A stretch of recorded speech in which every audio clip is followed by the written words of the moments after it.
Hello बच्चों, नमस्कार, जय हिंद, वंदे मातरम। स्वागत है हमारे सभी बच्चों का दिल की गहराइयों से। क्लास 12 के हमारे वो सभी बच्चे जो क्लास 12 के बाद सीए करना चाहते हैं, एक काबिल सीए बनने का आप सपना देखते हैं, बट कहीं ना कहीं मन में कई सारे सवाल हैं, संदेह है कि सीए हम कर भी पाएंगे या नहीं कर पाएंगे, क्या ये हमारे लिए राइट कोर्स है। अगर सीए की बात करी जाए वहां पे तो कई सारे लेवल देखने को मिलते हैं। पता चल रहा है कि हमारा पहला ही लेवल क्लियर नहीं हो पा रहा है, पता नहीं हम सीए करने के लिए बने भी हैं या नहीं बने हैं, एक राइट ये करियर होगा या नहीं होगा। इस तरह के जो तमाम सवाल हैं उसके जवाब आपको मिलने चाहिए। और जैसा कि हमने आपसे वादा किया था कि यहाँ क्लास 12 के जो भी स्टूडेंट्स हैं, आपके लिए इस कॉमर्स वाला चैनल पर ही हम एक ब्रिज कोर्स की शुरुआत करेंगे, जिसके अंतर्गत हम सीए का जो सबसे पहला लेवल होता है सीए फाउंडेशन, वहाँ सीए फाउंडेशन में जो आपके 4 सब्जेक्ट्स हैं, अकाउंटिंग की बात करी जाए, इकोनॉमिक्स की बात करी जाए, लॉ की बात करी जाए, क्वांटिटेटिव एप्टीट्यूड की बात करी जाए, इन चारों सब्जेक्ट्स का एक छोटा सा नमूना हम आपको क्लास 12 में यहां पर दिखा देना चाहते हैं, ताकि आपको क्लैरिटी मिल जाए भाई कि सीए आप कर सकते हैं कि नहीं कर सकते हैं। इस ब्रिज कोर्स के दौरान इन चारों सब्जेक्ट्स की क्लासेस आपको यहां क्लास 12 में हम करवाएंगे, और जो सीए फाउंडेशन लेवल पे जो चैप्टर आपको देखने को मिलते हैं, उन सभी चैप्टर्स में से कुछ चैप्टर हम आपको यहां पर पढ़ाएंगे। बहुत ज्यादा डिटेल में ना करवा के हम यहां पर आपको एक आइडिया दे देंगे कि भैया वहां पे सिलेबस क्या है, और वो जो सिलेबस है उस सिलेबस का एक छोटा सा नमूना हम यहां पर जब आपको दिखाएंगे तो इससे आपको पता चलेगा कि हाँ, अगर समझ में आ रहा है इट मींस हम सीए कर सकते हैं। बट हाँ, इन कक्षाओं के दौरान अगर आपको लगता है कि यार ये जितनी भी चीजें हैं ये तो सब चीजें हमारे पल्ले पड़ ही नहीं रही हैं, सब दिमाग के ऊपर से एकदम निकल जा रही हैं, तो भैया वहां पर आपको आइडिया मिल जाएगा कि नहीं यार, सीए आई थिंक आप लोगों को नहीं करना चाहिए। तो इस तरह के जो तमाम सवाल हैं इस ब्रिज कोर्स के दौरान बच्चों आप लोगों को यहाँ पे हेल्प मिलने वाली है। तो बच्चों, बात करी जाए आज के इस वीडियो की, यहां पर बच्चों मैं सीए फाउंडेशन का क्वांटिटेटिव एप्टीट्यूड जो सब्जेक्ट है, पेपर 3 बोला जाता है सीए फाउंडेशन में इसे, इस सब्जेक्ट के बारे में बच्चों मैं आपको बताना चाहूंगा। मेरा नाम है अनुराग चौहान, और यहाँ कॉमर्स वाला चैनल पर ही आपने मुझे कई बार देखा होगा। यहाँ पर कई बार कोर्स लॉन्च के दौरान, या फिर किसी शॉर्ट के तहत, या फिर कभी कोई लाइव सेशन के दौरान आपने मेरे वीडियोस आपने देखे होंगे। मैं यहाँ पे क्लास 12 कोर मैथमेटिक्स वाले बच्चों को पढ़ाया करता हूं। अभी कौटिल्य 2.0 में मेरी क्लासेस हुआ करती हैं, और साथ साथ सीए वाला, फिजिक्स वाला का ही जो सीए वाला चैनल है, वहां पर जो हमारे सीए फाउंडेशन के जो स्टूडेंट्स हैं उन्हें क्वांटिटेटिव एप्टीट्यूड मैं पढ़ाया करता हूं। और इस ब्रिज कोर्स के दौरान बच्चे जो क्वांटिटेटिव एप्टीट्यूड की जो क्लासेस हैं वो मैं यहाँ पे लिया करूंगा। सो आज के इस वीडियो में बच्चे मैं आपको ना इंट्रोडक्शन देने वाला हूं इस सब्जेक्ट का। इस सब्जेक्ट का एक इंट्रोडक्शन बच्चों मैं आपको यहां पर देने वाला हूं कि क्या क्या इस सब्जेक्ट के अंदर आपको देखने को मिलने वाला है, क्या क्या चीजें आप लोगों को पढ़नी है, उसमें से कितनी चीजें क्लास 11th की हैं, कितनी चीजें क्लास 12th की हैं, और कितनी चीजें ऐसी हैं जो 11th 12th की नहीं है, थोड़ी अलग हैं, या जो थोड़ी और पहले की हैं। तो उसका आइडिया मैं आपको दूंगा।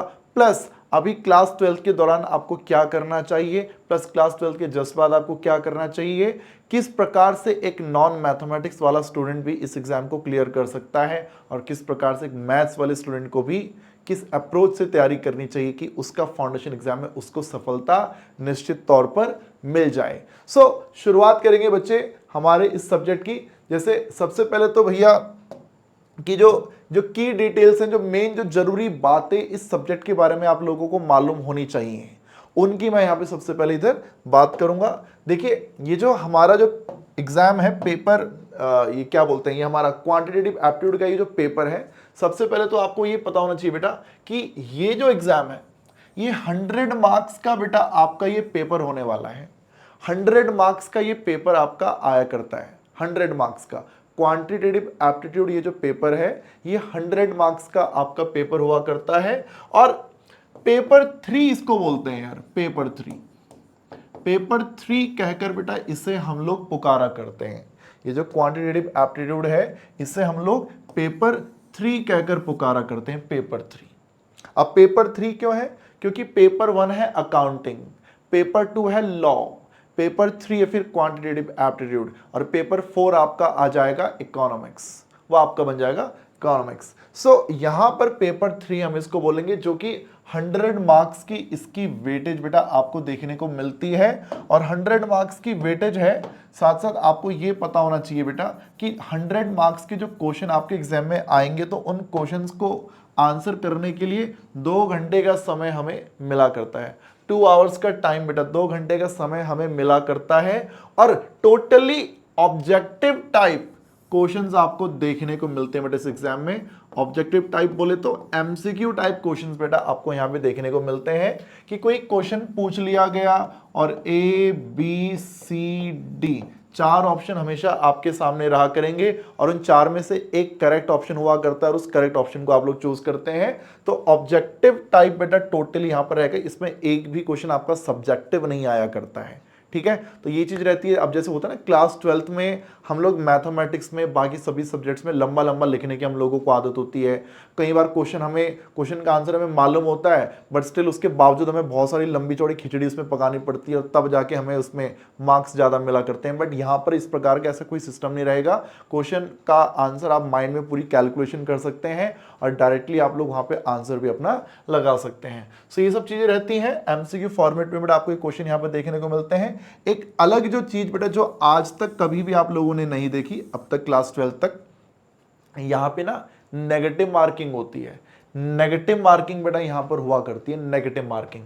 जैसे कि यहां पर मैंने आपको कहा ना 100 मार्क्स का बेटा ये पेपर हुआ करता है, और इस 100 मार्क्स के पेपर में 100 क्वेश्चन बेटा आपसे पूछे जाते हैं। हर क्वेश्चन 1 नंबर का है। हर क्वेश्चन के बेटा हर क्वेश्चन के बच्चे आपको यहाँ पे 1 मार्क वहां पे अवार्ड होंगे, ठीक है। 1 नंबर आपको मिला करेगा हर एक क्वेश्चन का, राइट। लेकिन अगर कभी भी आप किसी क्वेश्चन का अगर गलत जवाब दोगे, आपने किसी क्वेश्चन को अटेम्प्ट किया और आपने उसका गलत जवाब दिया, तो ऐसे में ना आपके 1/4 मार्क्स डिडक्ट हो जाते हैं। यानी कि अगर आप किसी क्वेश्चन का सही आंसर दोगे तब तो 1 नंबर मिलेगा, बट अगर आपने किसी क्वेश्चन का गलत जवाब दिया तो वहां पे आपके 0.25 मार्क्स, 1/4 0.25 मार्क्स वो आपके डिडक्ट हो जाया करते हैं। अब कुछ बच्चे कहते हैं सर अगर हम क्वेश्चन को अटेम्प्ट ही ना करें तो, अगर आप क्वेश्चन को अटेम्प्ट ही नहीं करोगे तो ऐसी सिचुएशन में ना तो आपको मार्क्स मिलेंगे ना ही आपके मार्क्स कट होंगे। तो ये चीज बोला जाता है कि जनरली जो सीए फाउंडेशन का एग्जाम अगर आप दे रहे हैं तो हमें तुक्के मार के नहीं आना चाहिए, क्योंकि तुक्के मार के आते हैं तो ज्यादातर क्वेश्चन गलत हो जाते हैं, और गलत हो जाने की वजह से बहुत ज्यादा नेगेटिव मार्किंग हो जाती है। यानी कि अगर मान लो अगर कोई एक स्टूडेंट है जिसने 60 क्वेश्चंस अटेम्प्ट किए, उन 60 क्वेश्चंस में से 44 क्वेश्चंस तो उसके एकदम करेक्ट थे, लेकिन 16 क्वेश्चन उसने तुक्के मारे, और वो तुक्के मार के बेटा उसके वो रॉन्ग हो गए, वो रॉन्ग हो गए, गलत जवाब दिया उसने 16 प्रश्नों का। तो अब ऐसे में क्या होगा, 44 क्वेश्चन के तो उसको 44 मार्क्स मिल जाएंगे, लेकिन जो 16 क्वेश्चन के जो उसने गलत जवाब दिए हैं तो हर क्वेश्चन का 1/4 यानी 0.25 माइनस करना पड़ेगा। तो 16 क्वेश्चन का बेटा 1/4 -4 बेटा हो जाने की वजह से समझ लो उस बच्चे के मात्र 40 मार्क्स आएंगे। अगर वो उसने गलत क्वेश्चन अटेम्प्ट ना किए होते तो उसके 44 बन रहे होते, बट उसने गलत जवाब भी दिए, इस वजह से बेटा कुछ मार्क्स उसके डिडक्ट हो जाएंगे। तो ये नेगेटिव मार्किंग का सिस्टम बेटा पहली बार आप लोग यहां पर देखेंगे। ऐसा सीयूईटी में भी है, सीयूईटी में भी ऐसा होगा, ठीक है। और ये चीज बेटा आपको यहाँ सीए फाउंडेशन में भी देखने को मिलेगी। सो टोटल 100 मार्क्स, 100 क्वेश्चंस होंगे, हर क्वेश्चन 1 नंबर का होगा, 100 मार्क्स का पेपर आपका रहेगा, ऑब्जेक्टिव टाइप रहेगा, नेगेटिव मार्किंग यहां पर आपको देखने को मिलेगी। और एक बहुत प्यारी सी चीज बेटा यहां पर कैलकुलेटर अलाउड होगा, इस एग्जाम में कैलकुलेटर अलाउड होगा, क्योंकि यहां पर ना काफी भारी भारी कैलकुलेशंस वहां पे हमको देखने को मिलेंगी यार, ऐसी कैलकुलेशन जो नॉर्मली हम करने में काफी टाइम लगा देते हैं। तो कैलकुलेटर का बहुत ज्यादा यूज बेटा यहां पर हुआ करेगा। तो कैलकुलेटर की काफी सारी ट्रिक्स ऐसी होंगी बेटा जो मैं आपको इस क्या बोलते हैं क्लासेस के दौरान मैं यहां पर सिखाऊंगा यार। तो कैलकुलेटर की भी बेटा हम लोग यहां पे बात किया करेंगे। सो ये है भैया स्ट्रक्चर इस पेपर का। अब बात करी जाए कि सर वेटेज क्या है, वेटेज। तो बच्चों सबसे पहले तो ये बताओ ये जान लो कि ये जो पेपर है, this paper is divided into 3 sections. ये पेपर 3 सेक्शन में बटा हुआ है यार, 3 सेक्शन में। एक सेक्शन बेटा आपका रहेगा मैथमेटिक्स का, आपका जो एक सेक्शन है वो रहेगा मैथमेटिक्स का। दूसरा सेक्शन जो बेटा हमारा है वो यहां पे रहेगा लॉजिकल रीजनिंग का। लॉजिकल रीजनिंग का बेटा हमारा एक सेक्शन यहां पे हमें देखने को मिलने वाला है, एलआर, ये एकदम नया चीज हो जाएगा। ऐसा तीसरा ही बेटा हमारे पास एक सेक्शन हमारा रहेगा स्टैटिस्टिक्स का, स्टैटिस्टिक्स। अब मैथमेटिक्स आप लोगों ने कर रखा है, स्टैटिस्टिक्स भी आप लोगों ने कर रखा है, ठीक है। हाँ, नॉन मैथ्स वाले बच्चे ने मैथ्स पूरा नहीं कर रखा होगा, बट स्टैट्स कहीं ना कहीं बच्चे ने क्लास 11 अगर इकोनॉमिक्स अगर आपके पास है तो आपने ऑब्वियसली स्टैट्स कर रखा होगा यार। लॉजिकल रीजनिंग हमारे लिए टोटली नया होता है, बट लॉजिकल रीजनिंग के जो क्वेश्चंस होते हैं ना कहीं इंस्टाग्राम, व्हाट्सएप, फेसबुक पे इनके क्वेश्चन आपने कहीं ना कहीं देखे जरूर होंगे। अभी मैं आपको आइडिया दूंगा क्या यहाँ पर होता है यार, ठीक है। सो ये चीज रहेगी। अब 3 सेक्शन है, maths, logical reasoning and statistics, ठीक है। तो मैथमेटिक्स जो होता है ना बेटा, ये 40 मार्क्स का देखने को मिलता है, मतलब ये समझ लो 40 क्वेश्चन मैथ्स के होंगे। स्टैटिस्टिक्स भी आपकी 40 मार्क्स की रहती है, स्टैटिस्टिक्स भी बेटा आपकी 40 मार्क्स की रहती है, यानी कि 40 क्वेश्चन बेटा आपको स्टैट्स के भी देखने को मिला करते हैं। उसी प्रकार से अगर लॉजिकल रीजनिंग की बात करी जाए तो 20 मार्क्स में बेटा आपकी लॉजिकल रीजनिंग रहती है, तो यानी 20 क्वेश्चंस बच्चे आपके यहाँ एलआर में इधर आपको देखने को मिल जाएंगे। और आप देख सकते हैं 40, 20, 60 और 40, 100 क्वेश्चंस आपके बन जाएंगे। हर क्वेश्चन 1 नंबर का, तो 100 मार्क्स का पेपर आपका ये बन जाता है। अब कई बार होता क्या है ना, जैसे नॉन मैथ्स वाले बच्चे बोलते हैं सर हमारी मैथ्स तो खराब है, तो हम एलआर पे फोकस करेंगे, स्टैट्स पे फोकस करेंगे, तो 60 हमारे बन जाएंगे यहाँ पे, है ना। तो उनकी अप्रोच भी कहीं ना कहीं सही होती है। लेकिन यहाँ पर मैं बता दूं, मैथमेटिक्स में कुछ चैप्टर आपके ऐसे चैप्टर्स हैं जो बहुत ईजी हैं, उनका 11 12 की मैथमेटिक्स से कोई लेना देना नहीं होगा। इनफैक्ट उनका 9 10th की मैथमेटिक्स से भी कोई लेना देना नहीं होगा। Basic plus minus multiplication division आप लोगों को आना चाहिए, ठीक है। और जो बेसिक सिंपल इक्वेशंस होती हैं लाइक x+2 = 3 है तो x कितना होगा, इस टाइप की जो बेसिक इक्वेशंस होती हैं उनको सॉल्व करना अगर आपको आता है ना, तो यहाँ पे कुछ चैप्टर ऐसे हैं जो बहुत ही ज़्यादा वेटेज वाले हैं। मैं भी आपको एग्जांपल दूंगा ऐसे कौन से चैप्टर में, एक एक चीज के बारे में मैं आपको यहाँ पर बताऊंगा। तो शुरुआत करते हैं ना मैथमेटिक्स से, शुरुआत करते हैं मैथमेटिक्स से, ठीक है। मैथमेटिक्स से अगर शुरुआत करी जाए, मैथमेटिक्स से बेटा अगर शुरुआत करी जाए तो यहां पर मैथमेटिक्स से अगर शुरुआत करी जाए, पासिंग क्राइटेरिया वगैरह भी बताता हूं बच्चे, हैं पासिंग क्राइटेरिया वगैरह भी बताता हूं। फिलहाल एक बार सिलेबस देख लेना, एक बार सिलेबस देख लेना प्लीज, एक बार अभी जरा देखिए। शुरुआत करी जाए मैथमेटिक्स से, सेक्शन ए की हम बात कर रहे हैं, और सिर्फ मैथ्स नहीं बोलते इसको यार, बिजनेस मैथमेटिक्स इसको बोला करते हैं, बिजनेस मैथमेटिक्स। ये जो बिजनेस मैथमेटिक्स की मैं बात कर रहा हूं, ये सेम चीज बीकॉम प्रोग्राम ऑनर्स में भी आपको पढ़ने को मिलेगी। अगर आप सी अगर नहीं करते हैं, अगर आप ग्रेजुएशन करते हैं कोई रेगुलर कॉलेज या कॉरेस्पॉन्डेंस से, अगर आप बीकॉम प्रोग्राम या ऑनर्स करते हैं, तो वहां पर भी बेटा आपको बिजनेस मैथमेटिक्स देखने को मिला करती है, ठीक है। अब देखिए यहां पर क्या क्या चैप्टर रहते हैं, क्या क्या चैप्टर्स यहां पे आपको देखने को मिलते हैं। तो सबसे पहला चैप्टर बेटा आपको देखने को मिलता है ratio and proportion. Ratio proportion आपने कौन सी क्लास में पढ़ा था, रेशियो प्रोपोर्शन की अगर बात करी जाए तो ये class I think 6th 7th में ये आई थिंक ये हुआ करता था यार, रेशियो एंड प्रोपोर्शन। जहां तक मुझे याद आ रहा है 6th या 7th में रेशियो प्रोपोर्शन नाम का चैप्टर हुआ करता था, हिंदी में बोलते थे अनुपात समानुपात, ठीक है। इंडिसेस भी ये क्लास 6 7th का ही है, ये 6 7th का ही ये इंडिसेस हमारा यहाँ पे रहता है। Indices I think class 8th का है, 8th का है ना। वो आपने पढ़ा होगा कि अगर x की पावर 2 है, x की पावर 3 है, दोनों मल्टीप्लिकेशन में है, तो बेस सेम होने पे पावर ऐड हो जाती है। वो इस टाइप का एक चैप्टर आपने पढ़ा था ना, तो सेम चीज बेटा यहाँ पर आपको देखने को मिलेगा, बड़ा आसान से यहाँ पर ये रहता है, ठीक है। हाँ, इसमें थोड़ा सा ट्रिकी पार्ट बेटा ये लॉगरिदम नाम की जो चीज आ जाती है, ये एक नई चीज होती है जो क्लास 12th की मैथमेटिक्स वाले स्टूडेंट्स पढ़ा करते हैं, क्लास 12th की मैथमेटिक्स वाले स्टूडेंट्स। हाँ, कोई अगर अप्लाइड मैथमेटिक्स वाला बच्चा है तो आई थिंक उसने शायद क्लास 11th में पढ़ लिया होगा।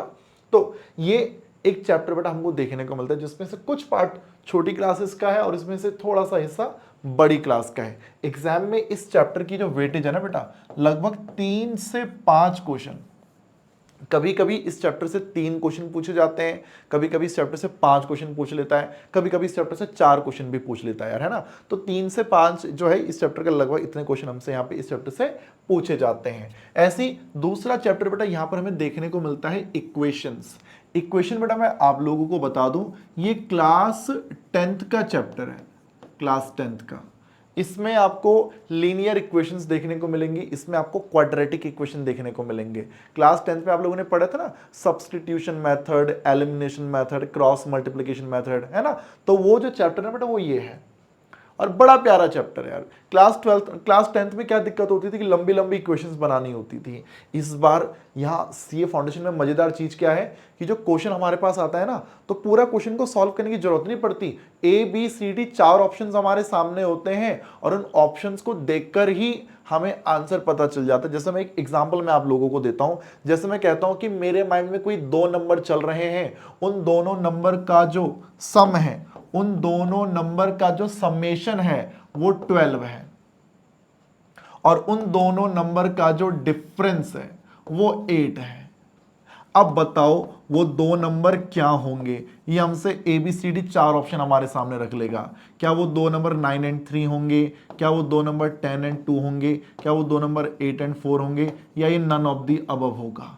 तो मुझसे बोला गया कि मेरे माइंड में कोई ऐसे 2 नंबर चल रहे हैं जिनको प्लस करके तो 12 आता है, और उनका डिफरेंस 8 आता है। तो वो 2 नंबर बताइए क्या है। तो मैं क्या करूंगा, मुझे पूरा सॉल्व करने की जरूरत नहीं पड़ेगी। मैं इन दोनों को प्लस करूं, 9 + 3 12 तो बन रहा है, बट जब मैं डिफरेंस निकालूं 9 - 3 तो 8 नहीं बन रहा, तो ये गलत हो गया। ऐसे 10 और 2 को मैं प्लस करूं तो 12 तो बन रहा है, बट 10 और 2 का जो डिफरेंस में निकालूं 8, तो डिफरेंस 8 भी आ रहा, तो ये तो करेक्ट ऑप्शन बन गया। ऐसी 8 और 4 12, बट 8 - 4 वो 8 नहीं दे रहा, तो ये गलत ऑप्शन हो गया। तो इस टाइप से ना बेटा ये जो इक्वेशन चैप्टर है, इसके ज्यादातर क्वेश्चन ऐसे ही आपको देखने को मिलते हैं कि ऑप्शंस के थ्रू हमें आंसर मिल जाया करता है। बट स्टिल एक बार पूरे चैप्टर को ICI की जो बुक होती है ना, उससे एक बार फिर भी पढ़ने की जरूरत पड़ा करती है यार, ठीक है। तो ये आपका दूसरा चैप्टर है इक्वेशन। इस चैप्टर की वेटेज की बात करी जाए बेटा, तो मैं कहूंगा कि लगभग 3 से 4 क्वेश्चंस आपको बेटा इस चैप्टर से देखने को मिलते हैं। कभी कभी 3 क्वेश्चन आ जाते हैं, कभी कभी 4 क्वेश्चन आ जाते हैं, और कभी कभी 5 क्वेश्चन भी इस चैप्टर से कभी कभी आ सकते हैं। भाई मैं मना नहीं कर रहा हूं कि 4 से ज्यादा नहीं आएंगे, बट एक एवरेज की मैं बता रहा हूं, अगर पिछले 10 सालों की अगर बात करी जाए तो 3 से 4 क्वेश्चन यहां पर इस चैप्टर से बन जाते हैं। ऐसी एक छोटा सा चैप्टर है लीनियर इनइक्वालिटीज के नाम से। ये जो चैप्टर है क्लास 11th की जो मैथमेटिक्स है, क्लास 11th की मैथमेटिक्स का बेटा ये चैप्टर है। इस चैप्टर की जो वेटेज है वो जनरली इस चैप्टर से ना 2 ही क्वेश्चन पूछता है, 1 भी नहीं पूछता, ना 3 पूछता, 2 ही क्वेश्चन जो है वो इस चैप्टर से पूछ लिए जाते हैं।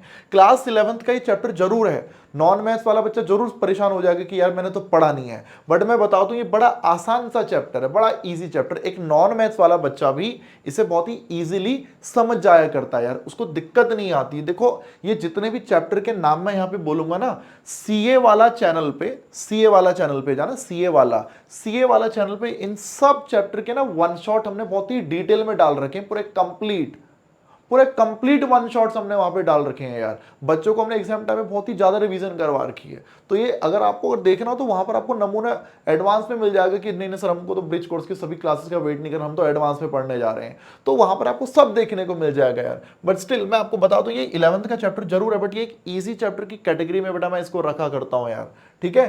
फिर आपका आता है सबसे धांसू चैप्टर, सबसे इंपॉर्टेंट चैप्टर, सबसे, मैं कह रहा हूं सब कुछ छोड़ दो, मैथमेटिक्स के ये सारे चैप्टर छोड़ दो, बट ये चैप्टर मत छोड़ना, ये चैप्टर मत छोड़ना।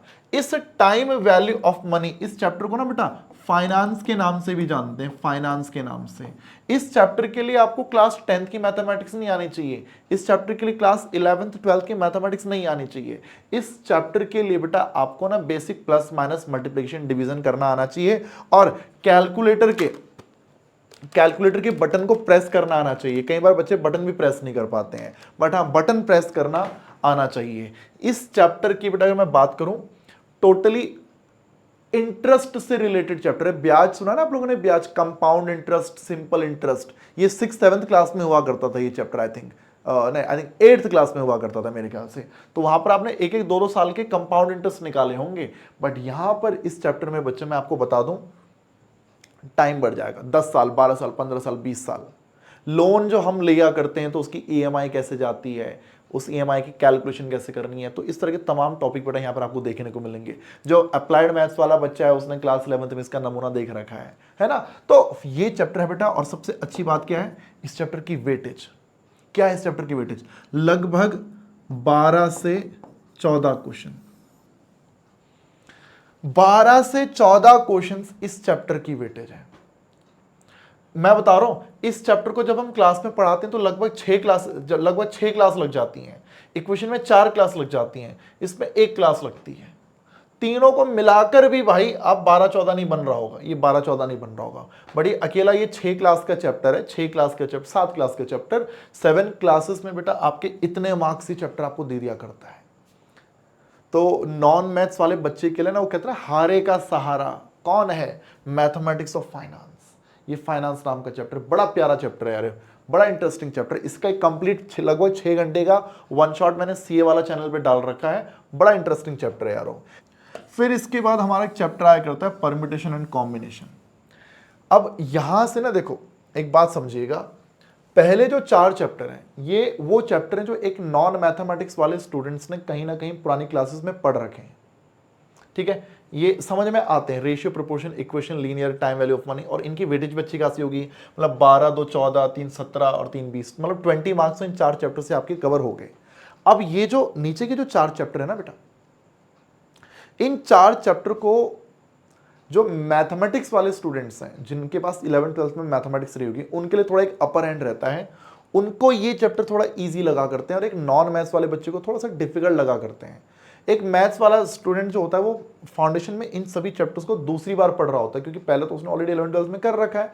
बट नॉन मैथ्स वाला बच्चा फर्स्ट टाइम करता है तो उसको कभी कहीं ना कहीं थोड़ा सा प्रॉब्लम फेस करनी पड़ती है। अब जैसे परम्यूटेशन कॉम्बिनेशन की बात करूं तो ये एक ऐसा चैप्टर है जो क्लास 11th की मैथमेटिक्स में था, और ऑब्वियसली मैं इसको इजी की कैटेगरी में मैं इसको नहीं रखता हूं। बट 4 से 5 नंबर की वेटेज वाला ये जो चैप्टर है ये बहुत डिफिकल्ट चैप्टर नहीं है, ये थोड़ा सा ट्रिकी चैप्टर है। इसके ट्रिक्स अगर आप लोगों ने समझ ली, इसका कॉन्सेप्ट जो कोर कॉन्सेप्ट वो अगर आप लोगों ने समझ लिया ना बेटा, तो ये चैप्टर आसान हो जाता है। और वही कंसेप्ट अगर नहीं समझ पाए तो एक मैथ्स वाला स्टूडेंट भी क्यों ना हो, उसको भी ये चैप्टर पल्ले नहीं पड़ेगा, उसको भी ये पल्ले नहीं पड़ेगा भाई।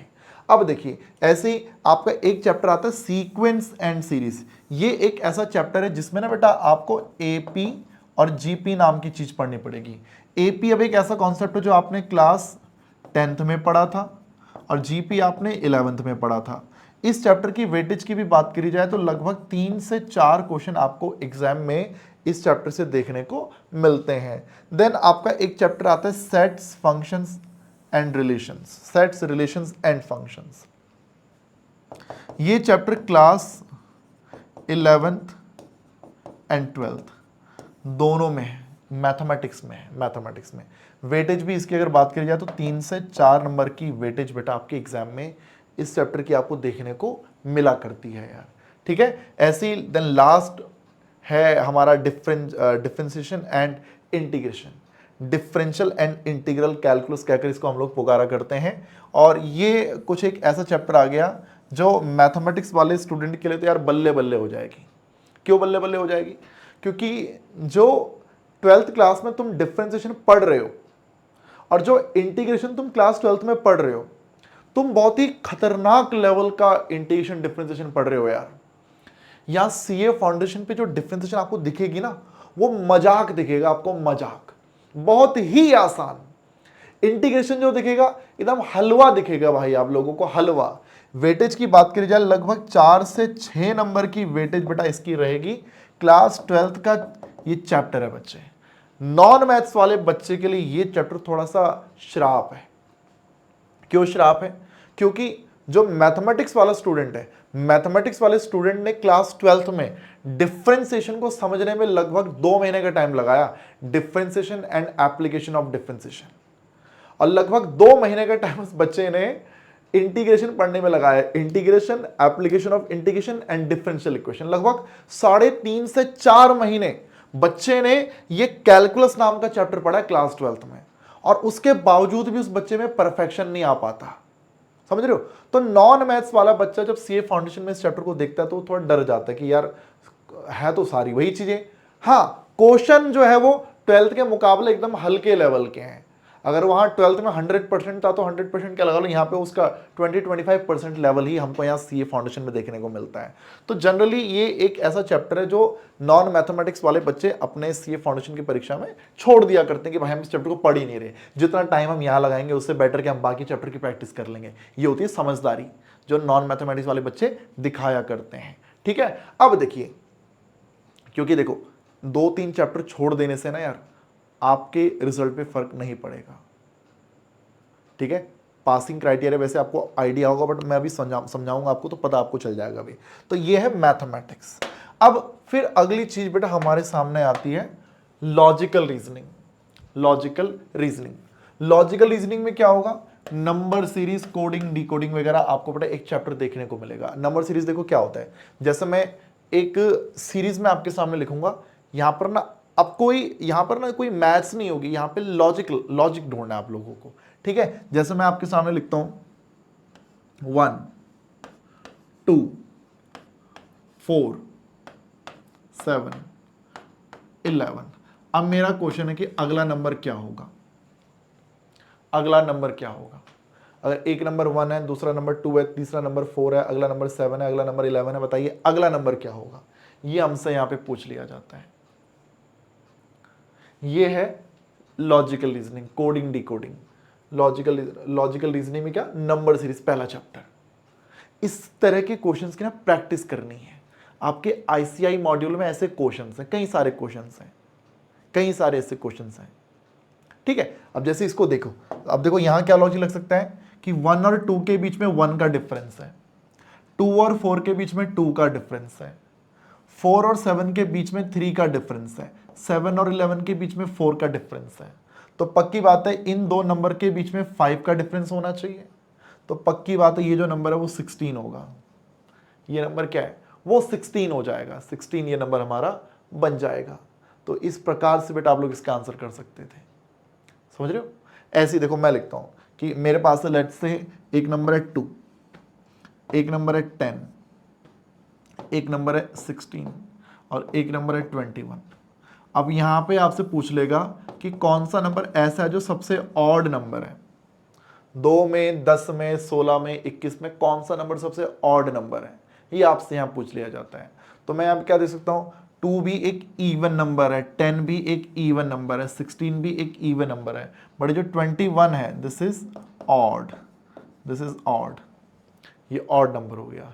सही बात है। तो यहाँ पे ऑड मैन आउट वाला कॉन्सेप्ट हमारा यहाँ पे लग जाया करता है। तो इस टाइप के क्वेश्चंस बेटा यहाँ पर आपको देखने को मिल जाते हैं, इस टाइप के क्वेश्चंस यहाँ पे हमें देखने को मिल जाते हैं। ऐसी डायरेक्शन टेस्ट की बात करेगा, डायरेक्शन टेस्ट की बात करेगा कि एक बंदा 4 किलोमीटर नॉर्थ की तरफ जाता है, फिर वो राइट हो जाता है, फिर वो लेफ्ट हो जाता है, फिर वो राइट हो जाता है, फिर वो लेफ्ट हो जाता है, बताइए वो किस डायरेक्शन में मूव कर रहा है, नॉर्थ की साइड, साउथ की साइड, ईस्ट की साइड, वेस्ट की साइड। तो इस तरह के क्वेश्चंस के जवाब देने, तो यहां पर भी थोड़ी सी प्रैक्टिस करनी, इजी क्वेश्चंस बेटा इसके रहते हैं। फिर आपका आता है सीटिंग अरेंजमेंट। सीटिंग अरेंजमेंट में क्या होगा, आपसे क्वेश्चंस कहेगा कि यार ए बी सी डी 4 दोस्त किसी लाइन में बैठे हुए हैं या फिर किसी लाइन में खड़े हैं, ए दूसरे नंबर पे है, सी राइट से तीसरे नंबर पे है, इस टाइप से कुछ क्वेश्चन आपके सामने रख देगा। तो उनके सीटिंग की बात करी जाएगी। फिर आपसे लास्ट में पूछ लेगा कि बताओ कि बी और डी के बीच में कौन है, ए और सी के बीच में कौन है। इस टाइप से सीटिंग रिलेटेड क्वेश्चंस बेटा आपसे यहाँ पे पूछे जाएंगे। ये लॉजिकल रीजनिंग के क्वेश्चन आपके सामने यहाँ पे रहेंगे। ऐसी ब्लड रिलेशन की बात करेगा, ब्लड रिलेशन की, तो यहाँ पर भी ट्रिक्स वगैरह हम आपको बताएंगे कि आपसे बोल देगा कि ए और बी जो है वो आपस में भाई हैं, ए और बी दोनों ही आपस में एक दूसरे के भाई हैं, एक दूसरे के भाई हैं। ए की वाइफ का नाम सी है, ए की वाइफ का नाम सी है, मेल के लिए प्लस का साइन लगाना है, फीमेल के लिए माइनस का साइन लगाना है। तो ये सब चीजें हम आपको सिखाएंगे। कहाँ सिखाएंगे, ये ब्लड रिलेशन में सिखाएंगे। तो आपने इस टाइप के क्वेश्चन देखे होंगे ना कि हाँ ए का चाचा बी है, बी की मम्मी सी है, सी के पापा डी है, तो बताओ ए डी का क्या लगा। इस टाइप के क्वेश्चंस जो है ये ब्लड रिलेशन में बेटा आपको देखने को मिला करते हैं। 20 मार्क्स की लॉजिकल रीजनिंग है, 5 marks, 5 marks, 5 marks, 5 marks, total 20 marks के चारों चैप्टर बेटा आपके 5-5 नंबर के हैं। और ये कोई भी चैप्टर आपने पहले नहीं पढ़ा, ये पहले आपने कोई सा भी चैप्टर नहीं पढ़ा है, बट ये है कि लॉजिकल रीजनिंग होने के लिए ना बड़ी डिफिकल्ट हो सकती है, होने के लिए बड़ी डिफिकल्ट हो सकती है, बट यहाँ सीए फाउंडेशन एग्जाम में ना यार इतने डिफिकल्ट क्वेश्चंस आपसे लॉजिकल रीजनिंग में नहीं बनते। एक एवरेज बच्चा भी जिसने बहुत ज़्यादा प्रैक्टिस ना करी हो, हल्का फुल्का उसने बस क्लासेस ही अगर अटेंड कर रखी होती है ना, तो वो बच्चा भी 20 में से ना यार 13, 14, 15 इतने क्वेश्चन अटेम्प्ट कर लेता है। और जिसकी प्रैक्टिस बहुत अच्छी होती है वो बच्चा 20 में से 18, 19, 20 क्वेश्चन अटेम्प्ट कर लिया करता है। सारा खेल है यहाँ पे प्रैक्टिस का। यहाँ पर मैथमेटिक्स नहीं है, यहाँ पर बस आपने क्या पैटर्न को आइडेंटिफाई करना होता है कि ठीक है, जैसे मैंने भी एग्जांपल दिया ना कि 1, 2, 3 उनके बीच में 1 का गैप, 2 का गैप, 3 का गैप, तो बस आपने उसी चीज को अनलॉक करना है कि भैया कोई अगर लॉजिक इनके बीच में सेट अगर हो रखा है तो वो क्या है लॉजिक है, वो चीज आप लोगों को आइडेंटिफाई करनी होती है। तो उसके लिए प्रैक्टिस ही बेटा आपके काम आती है बच्चे, ठीक है। तो करेंगे आप लोग, प्रैक्टिस करेंगे और बीच में हम लोग उसमें आपको गाइड करेंगे यार। तो ये अपनी है लॉजिकल रीजनिंग। अब तीसरा यार मजेदार चीज आने वाली है, क्या? स्टैटिस्टिक्स बड़ा इंटरेस्टिंग बेटा, ये भी आपका रहेगा। और स्टैट्स में भी बेटा मैं आपको बता दूं इजी पार्ट रहने वाला है, मजेदार इजी पार्ट। जैसे एक statistical description of data, and इसमें एक नया कॉन्सेप्ट ऐड हुआ है सैंपलिंग के नाम से। टोटली थ्योरी चैप्टर है। क्लास 11th में आप लोगों ने पढ़ रखा होगा वो हिस्टोग्राम बनाना, बार डायग्राम बनाना, पाई चार्ट बनाना, म्यूचुअली क्या बोलते हैं इंक्लूसिव सीरीज, और क्या बोलते हैं एक्सक्लूसिव सीरीज, है ना, ओपन एंडेड सीरीज, ये आप लोगों ने देखे होंगे। प्राइमरी डेटा, सेकेंडरी डेटा, है ना, types of classification, right, special उसमें आपका आ जाएगा, क्रोनोलॉजिकल उसमें आपका आ जाएगा, है ना, सो कार्डिनल आ जाएगा, ऑर्डिनल आ जाएगा। तो इस तरह की तमाम जो थ्योरी वाली जो चीजें हैं हल्की फुल्की आपने क्लास 11th में पढ़ रखी हैं। स्टैटिस्टिक्स की डेफिनेशन, सिंगुलर सेंस में क्या है, प्लूरल सेंस में क्या है, वो चीजें आपने देख रखी हैं। तो थ्योरी है इसमें यार, थ्योरी। और इस चैप्टर की जो वेटेज की अगर बेटा मैं बात करूं, लगभग 6 से 8 क्वेश्चन इस थ्योरी चैप्टर से आपसे पूछे जाते हैं। देन मेरा favourite, central tendency and dispersion. Mean median mode निकालना सीखा है ना हमने, मीन मीडियन मोड, दो नई चीजें इसमें आ जाती हैं, geometric mean and harmonic mean. फिर आप लोगों ने रेंज निकालना सीखा है क्लास 11th की स्टैट्स में, mean deviation, quartile deviation, standard deviation, वो डिस्पर्जन में आ जाता है। ये चैप्टर जो ऑलरेडी आपने पहले पढ़ रखा है, इस चैप्टर की वेटेज 10 से 12 नंबर, 10 से 12 नंबर। फिर एक कोरिलेशन नाम का चैप्टर आप लोगों ने पढ़ा है, कोरिलेशन। रिग्रेशन नहीं पढ़ा होगा, कोरिलेशन याद होगा आपको, स्कैटर डायग्राम मेथड होता है, कार्ल पियर्सन मेथड होता है, स्पेयरमैन रैंक कोरिलेशन इसमें हुआ करता है ना, तो वो कोरिलेशन है। रिग्रेशन आप लोगों ने नहीं पढ़ा। हाँ, कोई अगर आईएससी मैथमेटिक्स वाला बच्चा है, आईएससी बोर्ड का अगर कोई बच्चा है, तो उस बच्चे ने क्लास 11 में कोरिलेशन पढ़ा होगा मैथमेटिक्स में, और क्लास 12 की मैथमेटिक्स में बेटा आपने रिग्रेशन पढ़ा हुआ है। बहुतों ने, कोई अगर होगा आईएससी बोर्ड वाला यहाँ पे, तो उन्होंने मेरे वन शॉट के थ्रू पढ़ लिया होगा यार, है ना। तो कोरिलेशन एंड रिग्रेशन ये हमको देखने को मिलता है। और बेटा एग्जाम में इस चैप्टर की वेटेज है 5 मार्क्स की। भाई लोग, ये तो मैंने आपको बोल दिया थ्योरी है।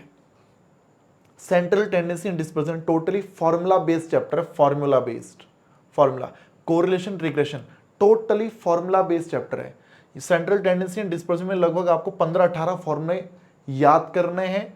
कोरिलेशन रिग्रेशन में लगभग आपको 12-13 फॉर्मूले एकदम रटने हैं। वो अगर याद हो जाए तो ये समझ लो बेटा आपके 5 नंबर यहां से पक्के। Then interesting, index number. ये टाइम सीरीज अब सिलेबस में नहीं है यार, ये सिलेबस से कट गया है। टाइम सीरीज सिलेबस में पहले हुआ करता था, ये अब नहीं है।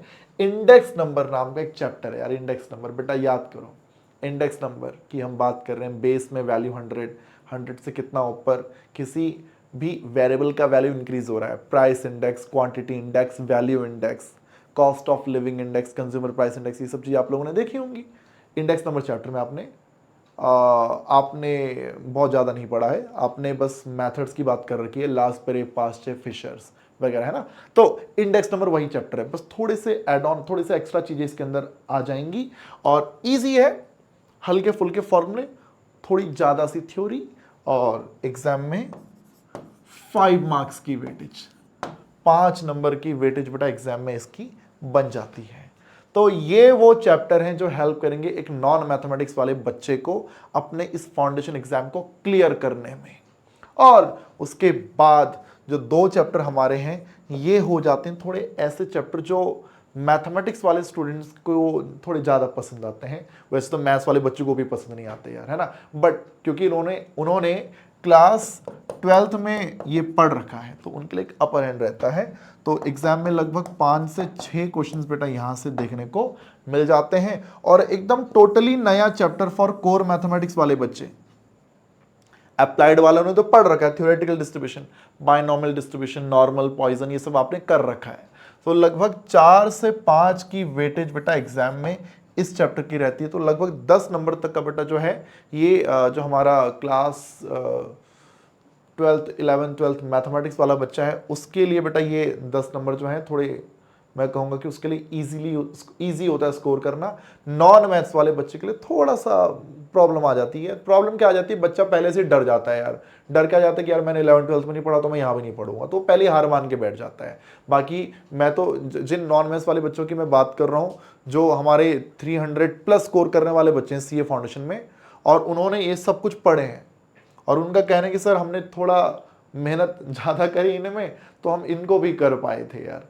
तो इम्पॉसिबल नहीं है, पॉसिबल है करना, एक सिस्टमेटिक, एक सही तरीके से पढ़ोगे तो ये भी आपके बन जाते हैं। बट स्टिल ज़्यादा इजीली पहले 4 चैप्टर बेटा आपके लिए रहते हैं, इनमें ज़्यादा आप लोगों को स्ट्रगल नहीं करना पड़ता। इन 2 चैप्टर में काफ़ी स्ट्रगल करना पड़ता है और बस इतना पढ़ लिया तो ये आपके सिलेबस की होगी पूरी तैयारी, ये होगी जी आपकी पूरी कंप्लीट तैयारी। तो सर ये है आपका सिलेबस टोटल 100 मार्क्स का। अब यहां पर ना क्वेश्चन आना चाहिए कि सर पढ़ेंगे कहीं से, पढ़ाई करेंगे कहां से सर, पढ़ाई करेंगे कहां से। तो देखिए बेटा होता क्या है ना, सीए का जो इंस्टीट्यूट है ICAI,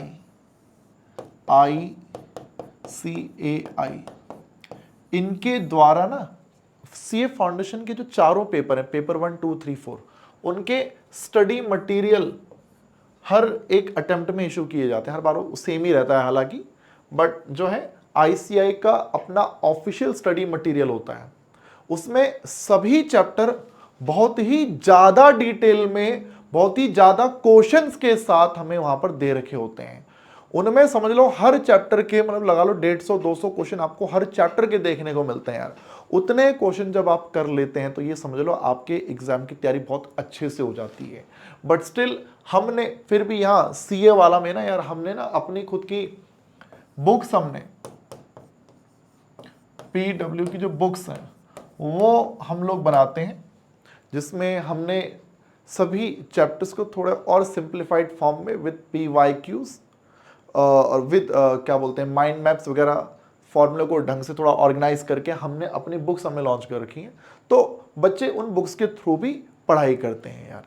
ट्रिक्स वगैरह जैसे उसमें नहीं होती हैं, बट तो वो ट्रिक्स वगैरह सब कुछ हमने यहाँ पर हमने अपनी इन बुक्स में यहाँ पे मेंशन कर रखी हैं। बट स्टिल हम क्या बोलते हैं कि आप ना आईसीआई का जो स्टडी मटेरियल है उसके थ्रू आप अच्छे से पढ़ाई करो, बाकी ट्रिक्स वगैरह वो तो हम आपको लाइव क्लासेस के दौरान हम लोग वहाँ पर बता ही देते हैं यार, है ना। तो ये भैया अगर आप करते हैं तो आपका बेड़ा पार हो जाता है, ऐसी दिक्कत नहीं आती है, ठीक है। तो अब जरा एक बार पासिंग क्राइटेरिया, एक बार वैसे तो आपको पता होगा बट मैं फिर भी एक बार बता देता हूं।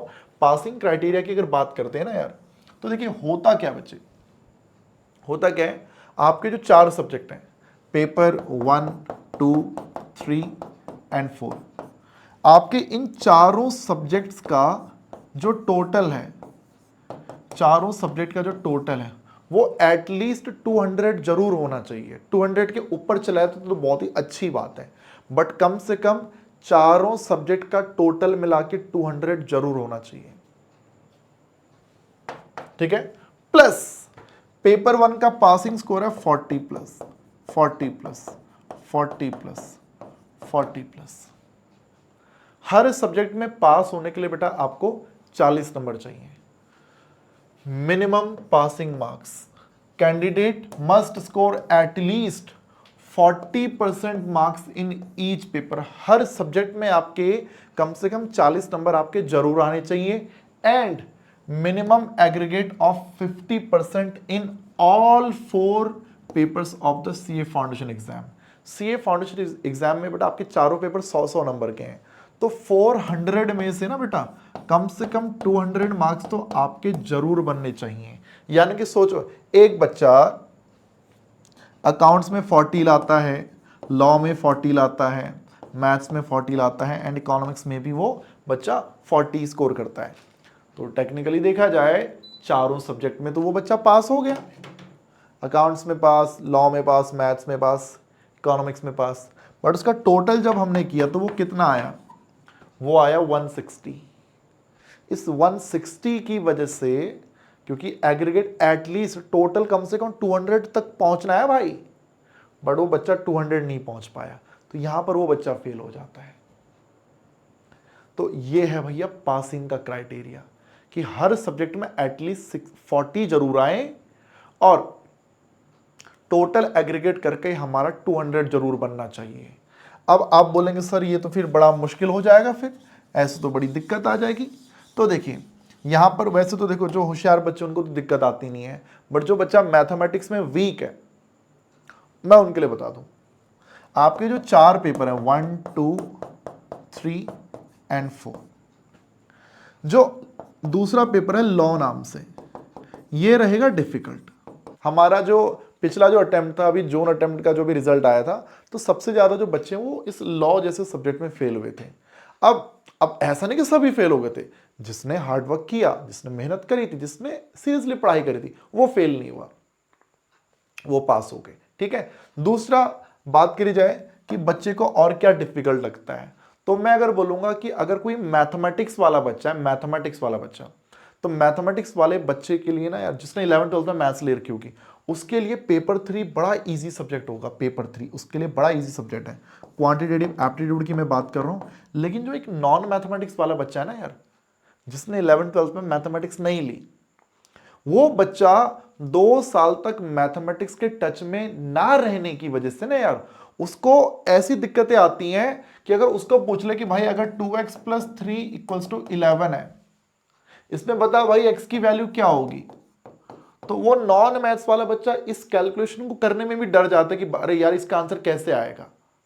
और ये जबकि आपको मालूम है बड़ी इजी इक्वेशन है, इस तरह के क्वेश्चन आपने 9th-10th में खूब कर रखे हैं यार, बट जो नॉन मैथ्स वाला बच्चा, वो 2 साल तक मैथ्स के टच में ना रहने की वजह से ना यार, वो इसको भी सॉल्व नहीं कर पाता।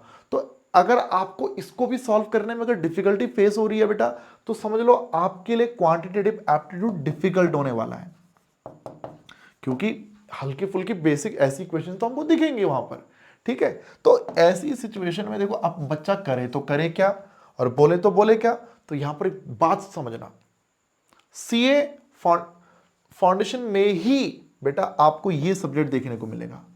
क्वांटिटेटिव एप्टीट्यूड, मैथमेटिक्स, स्टैट्स आपको दोबारा नहीं पढ़नी होगी, दोबारा नहीं पढ़नी भाई, एक ही बार पढ़नी है, दोबारा नहीं पढ़नी, एक ही बार पढ़नी है फाउंडेशन लेवल पे। एक बार क्लियर हो गया तो फिर उसके बाद अब दिक्कत वाली बात ही नहीं। तब बेटा आपके accounts, eco, costing, management accounting, financial management, नए नए टैक्सेशन, ये सब ऑडिटिंग, ये नए सब्जेक्ट बेटा आपके चलेंगे। ये मैथ्स आपको दोबारा नहीं देखनी होगी भाई, ये एक बार आपको पढ़नी है। तो बच्चा बोलेगा सर हम पास कैसे होंगे अगर एक बार पढ़नी है? तो देख बेटा, पहला सब्जेक्ट है तुम्हारा अकाउंटेंसी। तुम्हारी अगर अकाउंटेंसी अच्छी है तो मैं मान के चलूंगा तुम तभी सीए कर रहे हो। सीए तुम तभी कर रहे हो अगर तुम्हारी अकाउंटेंसी वगैरह में तुम्हारा इंटरेस्ट होगा। तो ये मान के चलो ना यार कि बच्चा जो है अकाउंटेंसी में 100 में से 60+ स्कोर कर दे, 60+ करने वाले 80 भी कर जाते हैं, 82, 83, 85 कर जाते हैं। और ये 60 तो बड़ा छोटा सा नंबर मैंने लिखा है, कम से कम लिख रहा हूं मैं, तुम इसमें 60 ही ले आओ बस, 100 में से आ जाते हैं 60। ठीक है। और ये मैं बुरी से बुरी सिचुएशन बता रहा हूं। ऐसे फिर आपका सब्जेक्ट आता है इकोनॉमिक्स। इकोनॉमिक्स यहां पर भी देखो थोड़ा सा, हालांकि डिफिकल्टी लेवल पहले के मुकाबले इकोनॉमिक्स में बढ़ गया है, पहले के मुकाबले डिफिकल्टी थोड़ा सा इकोनॉमिक्स में बढ़ गई है, बट स्टिल स्टिल स्टिल उसके बावजूद भाई मैं इसको ना नहीं कहूंगा कि डिफिकल्ट तो नहीं है यार। मतलब तुम लॉ क्वांटिटेटिव एप्टीट्यूड के बराबर डिफिकल्ट तो नहीं है यार। हाँ थोड़ा बहुत थ्योरी वगैरह होगा पढ़ने का, बट ये नहीं है कि बच्चा पास ही नहीं हो पा रहा है, ऐसा नहीं होता। बच्चा बड़े इजीली इकोनॉमिक्स में 70 75 80 स्कोर कर जाता है यार। तो ये आपके लिए एक स्कोरिंग सब्जेक्ट है, ये आपको आपका स्कोर एग्रीगेट 200 बनवाएगा। तो बुरे से बुरा मान लो कि तुम इसमें भी 60 ही लाए, 60 ही लाए, ठीक है, और इन दो में तुम बस मिनिमम से पास हुए, एकदम मिनिमम से 40 40 से, तो भाई तुम्हारा 60 40 100 और 40 140 और 60 200 का जो जो रिकॉर्ड बड़ा जो डेटा जो मार्क्स जो आपको चाहिए, जो एग्रीगेट जो आपको चाहिए, वो 200 आपका बन गया। और ये मैं वो सिचुएशन बता रहा हूं जो बुरी से बुरी है, कि बुरा से बुरा देखो अकाउंटेंसी में 60 आ गए, और ये क्या इकोनॉमिक्स में 60 आ गए, जरूरी नहीं ऐसा होगा, इससे ज्यादा ही आएंगे, इससे ज्यादा ही आएंगे। अब तुम बोलोगे सर जरूरी थोड़ी कि अकाउंट्स में भी 60 ही आएंगे, भाई अकाउंट्स में 40 थोड़ी लाओगे, अकाउंट्स में 40 थोड़ी लाओगे। तुम्हारा अकाउंटेंसी में इंटरेस्ट है तभी तुम सीए करोगे, राइट। तो ये चीज बेटा यहां पर बनेगी, ठीक है, इसमें स्कोर तुम्हारा आएगा, ठीक है, और इकोनॉमिक्स में भी तुम्हारा स्कोर आएगा। ये तुम अपने किसी भी भाई बंधुओं को देख लेना, उनसे पूछेगा, वो तुम्हें जरूर कहेंगे कि हाँ इकोनॉमिक्स में स्कोर इतना बन जाता है। दिक्कत आएगी लॉ एंड क्वांटिटेटिव एप्टीट्यूड में। और इसमें भी अब तुम बोलोगे सर 40 लाना है, तो 40 भी कैसे लाएंगे, 100 में से 40 तो बड़ा मुश्किल है। तो बड़ा जरा देखना, जरा देखना, सिर्फ अभी मैथ्स नहीं लाते, स्टैटिस्टिक्स को देखते हैं। स्टैट्स में easy chapter minimum 6 number, central tendency dispersion 10 और 6 16, इजी 5 21 और 5 26। भाई मैंने ये 9 मार्क्स, ये 10 मार्क्स ले लो, ये 10 मार्क्स मैंने हटा दिए। मैं मान के चल रहा हूं तुमने प्रोबेबिलिटी और थ्योरेटिकल डिस्ट्रीब्यूशन छोड़ दिया, ये तुमने छोड़ दिया, तो तुमने स्टैट्स में कितने मार्क्स की तैयारी करी, 30 मार्क्स की। स्टैट्स में तुमने तैयारी करी 30 मार्क्स की। लॉजिकल रीजनिंग ये पूरे 20 नंबर के, बड़े एकदम नई चीजें, मुश्किल ये नहीं है, ये पूरे 20 नंबर की तैयारी तुमने करी, इसमें पूरे 20 नंबर की तैयारी तुमने करी। ऐसी मैथमेटिक्स में बेटा ये देख लो, टाइम वैल्यू ऑफ मनी, ये 12 2 14 3 17 और वो 3 20, उसमें तुमने पूरे 20 नंबर की तैयारी करी, पूरे कंप्लीट 20 मार्क्स की तुमने तैयारी करी। तो भाई तुमने टोटल 70 की भी तैयारी करी। हालांकि मैं तब बता रहा हूं जब तुमने यहां से सीधा 2 चैप्टर छोड़ दिए और तुमने यहां से ये 4 चैप्टर छोड़ ही दिए, जबकि ऐसा होगा नहीं, ये 4 चैप्टर तुम छोड़ोगे नहीं। ये बुरे से बुरी सिचुएशन में बता रहा हूं, उसके बावजूद समझ लो भाई तुम्हारी 70 मार्क्स की तैयारी हो चुकी है, और 70 में से बेटा ये समझ लो तुम्हें 40 का स्कोर करना है, 40 का।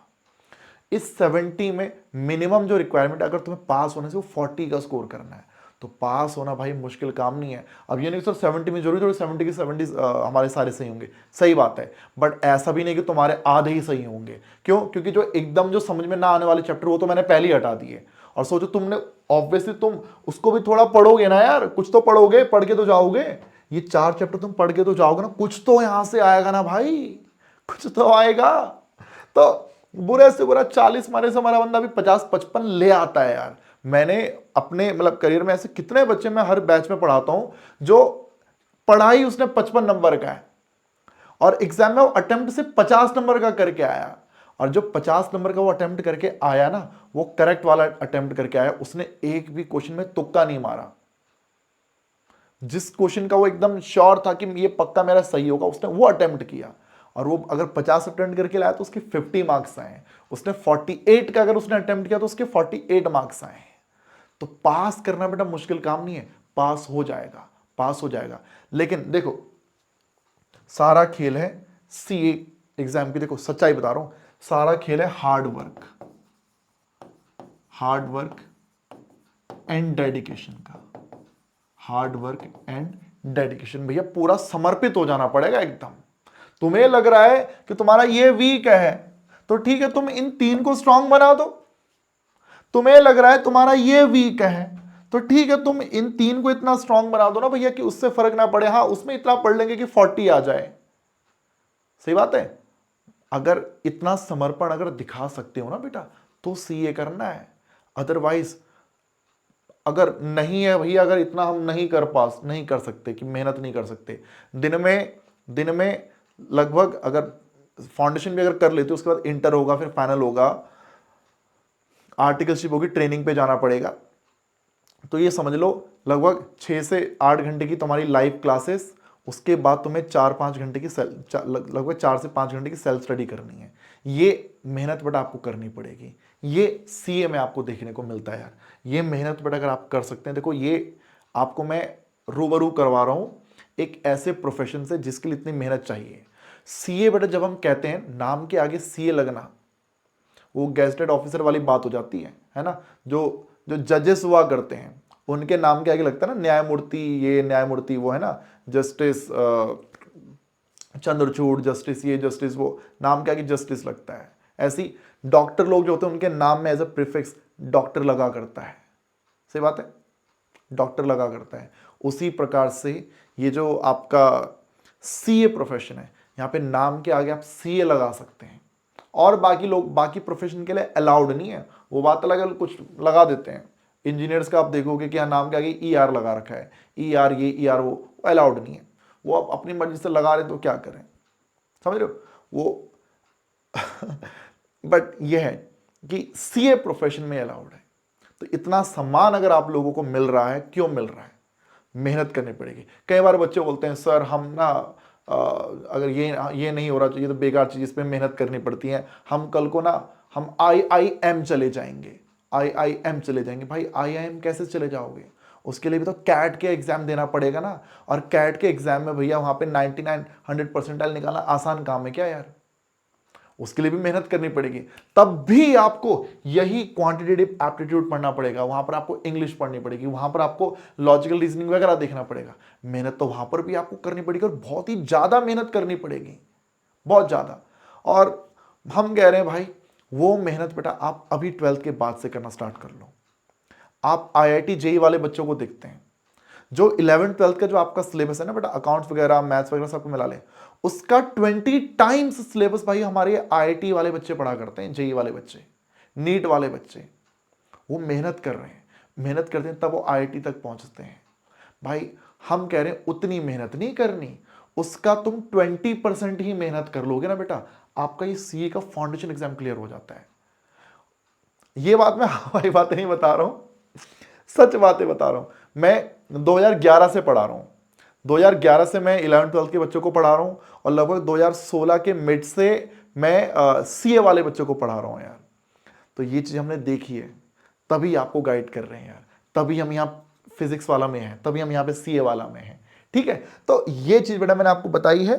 अब कुछ टिप्स भाई मैं आप लोगों को देना चाहूंगा, हमारे जितने भी बच्चे हैं, जितने भी हमारे प्यारे प्यारे बच्चे हैं जो क्लास 12th में हैं, भैया मेहनत करने के लिए बेटा तैयार रहिए। मेहनत अगर आप अभी करोगे, आज मेहनत करोगे, तो बेटा उसका फल आपको आने वाले 4-5 साल के बाद मिलेगा। पेड़ वो है ना कि बीज अगर आज बोते हैं तो फल खाने के लिए भविष्य में मिलता है। ठीक है, आज बेटा अगर कुछ नहीं, आप कल को ध्यान में रखकर बेटा आप आज से कुछ ऐसे स्ट्रॉन्ग सॉलिड डिसीजन अगर आप नहीं लेंगे तो यार कल थोड़ा सा तो हमें पछतावा होगा यार, इस बात को भी ध्यान रखिएगा। अब देखिए, सो कुछ टिप्स बेटा मैं आप लोगों को यहाँ पे देना चाहूंगा। जैसे हम कहते हैं ना कि कुछ बातें कि सीए फाउंडेशन एग्जाम में अगर आप तैयारी कर रहे हैं तो मैथमेटिक्स में आपको क्या करना चाहिए कि यहां पर आपको सफलता मिले। तो देखिए मैथमेटिक्स में देखो सारा खेल रहता है फॉर्मूले का, सारा खेल है फॉर्मूले का। जितने भी चैप्टर के बेटा मैंने नाम बताए हैं इसमें से आधे से ज्यादा चैप्टर फॉर्मूला बेस्ड हैं।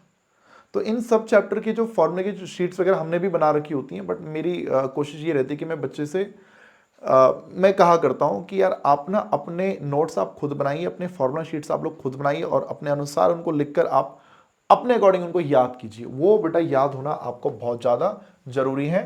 फिर दूसरा, कंसेप्चुअल क्लैरिटी बेटा आप लोगों के पास होना बहुत जरूरी है। पहले तो अपने पूरे कंप्लीट सिलेबस को समझना बहुत जरूरी है कि सिलेबस में है क्या, पूरा सिलेबस पढ़ना जरूरी है, सिलेबस को टाइम पे खत्म करना जरूरी है, फिर वहां पे रिवीजन जरूरी है। ठीक है, तो कंसेप्चुअली जो भी चैप्टर आप पढ़ेंगे ना बेटा, जल्दबाजी में नहीं पढ़ना, ढंग से कंसेप्ट को समझ के बेटा आप लोगों को हमेशा आगे बढ़ना है। दूसरा, यहां पे खेल है भैया प्रैक्टिस का। मैं आपको कैलकुलेटर की काफी सारी ट्रिक्स सिखाऊंगा, कैलकुलेटर्स की। कैलकुलेटर्स में अब ट्रिक तो सीख ली, बट उन ट्रिक्स को अप्लाई करना भी आना चाहिए। हम ट्रिक्स सीख तो लेते हैं, बट कैलकुलेटर पे उसके बावजूद हमारा हाथ नहीं चल पाता। कैलकुलेटर जितना ज्यादा चलेगा आपके आंसर्स उतने ज़्यादा जल्दी निकला करेंगे, आपके आंसर उतने ज़्यादा जल्दी निकला करेंगे। शुरुआत जब हम करेंगे ना यार, हमारी स्पीड बहुत स्लो रहेगी, बट प्रैक्टिस के वजह से बेटा धीरे धीरे टाइम के साथ वो स्पीड भी आपकी बढ़ेगी। तो प्रैक्टिस जितना ज़्यादा करेंगे आपकी स्पीड उतना ज़्यादा बढ़ेगी, और वही प्रैक्टिस का खेल है तो आपकी कैलकुलेशन स्पीड भी बेटा तभी वहाँ पर बढ़ा करेगी।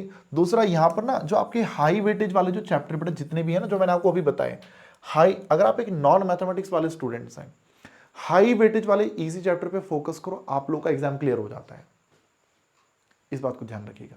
तो हमने बोला भैया कंसेप्चुअली सभी चैप्टर पढ़िए, टाइम पे सिलेबस खत्म कीजिए, प्रैक्टिस बहुत ज्यादा कीजिए, कैलकुलेटर्स की जितनी ट्रिक्स हैं उनको खूब प्रैक्टिस कीजिए, तभी आपका बच्चा कहता है सर हमें स्पीड बढ़ानी है, तो स्पीड बढ़ाने का एकमात्र उपाय है प्रैक्टिस, और कोई उपाय नहीं है। इतना करते हैं बेटा तो काम बन जाता है, दिक्कत नहीं आती है, कोई दिक्कत यहाँ पर नहीं आती है। तो भाई ये सब था बच्चे हमारा सीए फाउंडेशन का एक ओवरव्यू, जो कि आपको सिलेबस एक स्ट्रक्चर का आइडिया भाई मैंने आपको दिया। क्वांटिटेटिव एप्टीट्यूड में क्या क्या चैप्टर, उनकी वेटेज क्या है, उसका किस क्लास से लेना देना है, किसकी वेटेज कम है, किसकी वेटेज ज़्यादा है, कौन सा ईजी है, कौन सा डिफिकल्ट है, वो सब चीज़ें, तमाम चीज़ों का ये तो ना पोस्टमार्टम भाई मैंने अभी यहाँ पर किया है। ठीक है, अब यहाँ पर ना, अब ये तो मैंने ओवरव्यू दिया है, अब आने वाले दिनों में ना बेटा मैं फाउंडेशन के, सीए फाउंडेशन के जो चैप्टर्स हैं उनके जो वीडियोस हैं वो मैं यहाँ पर लेकर आऊँगा। उन चैप्टर्स को मैं जब यहाँ पे आप लोगों को करवाऊंगा तो उन क्लासेस को प्रॉपर अटेंड कीजिएगा। वही जो अब यहाँ पे तो हम देखो पूरे कंप्लीट चैप्टर आपको अभी नहीं पढ़ाएंगे, बट हाँ आप लोगों को अगर वो कंप्लीट चैप्टर पढ़ने होंगे तो सीए वाला चैनल पे आ जाना, पीडब्ल्यू का ही जो सीए वाला चैनल है वहाँ पर आ जाना। आप जौन सा चैप्टर बोलेंगे उस चैप्टर का पूरा डिटेल्ड वन शॉट आपको वहाँ पर देखने को मिल जाएगा। आप बोलोगे सेंट्रल टेंडेंसी, वो आपको सीए वाला पे मिल जाएगा, डिस्पर्जन आपको वहाँ मिल जाएगा, फाइनेंस आपको वहाँ मिल जाएगा, जौन सा चैप्टर आप बोलेंगे वो सब आपको वहाँ दिखेगा। बट उसका एक नमूना, उसका एक छोटा सा, उसकी एक झलकी बेटा वो हम आपको इस ब्रिज कोर्स के दौरान आपको यहाँ पर दिखा देंगे यार। तो बेटा आज का सेशन हम यहाँ पे समाप्त करते हैं, और अब हम मिलेंगे सीधा अपनी अगली क्लास में। बाकी आपको कोई भी आपके मन में कुछ सवाल हो, आप इस वीडियो के कमेंट में बेटा आप लोग लिखिएगा, ठीक है, उसका जो आंसर्स हैं हम लोग वहाँ पे आंसर आप लोग को जरूर करेंगे फिर यार। चलिए बेटा मिलेंगे, अपना ध्यान रखना बच्चों, बहुत ज़्यादा ध्यान रखना अपना। जय हिंद, जय भारत, वंदे मातरम।